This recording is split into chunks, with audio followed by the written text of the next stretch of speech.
একবার এক যুবক হজরত ওমর ইবনুল খাত্তাব রাদিয়াল্লাহু আনহুর কাছে এলো। তার চোখে পানি, মুখে ভয়। সে বলল, হে আমিরুল মুমিনিন, আমি বড় পাপ করেছি।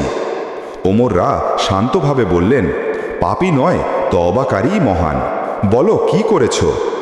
যুবক বলল, আমি আমার বাবাকে রাগের মাথায় এমন কথা বলেছি যা বলা উচিত ছিল না। তারপর তিনি কেঁদে ঘর থেকে বের হয়ে গেছেন এবং আর ফিরে আসেননি। ওমররা কিছুক্ষণ চুপ করে থাকলেন।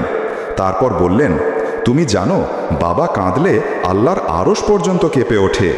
তুমি যদি তাকে খুঁজে পেয়ে ক্ষমা চাও, তবে হয়তো আল্লাহ তোমাকে ক্ষমা করবেন। যুবক দৌড়ে বেরিয়ে গেল। বাবাকে খুঁজতে খুঁজতে 3 দিন পর সে মসজিদের এক কোণে তাকে পেয়ে গেল। বাবার পায়ে পড়ে বলল, আব্বা, আমি ভুল করেছি, আমাকে ক্ষমা করে দিন।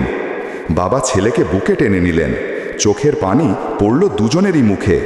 তখন বাবা বললেন, বাবা, আমি তোমাকে আগেও ভালোবাসতাম, কিন্তু আজ তোমাকে আরও বেশি ভালোবাসছি, কারণ আজ তুমি তোমার অহংকারকে পরাজিত করেছ।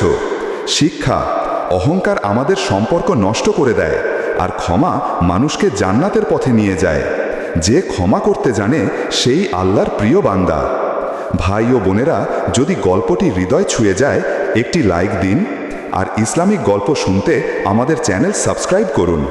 ধন্যবাদ।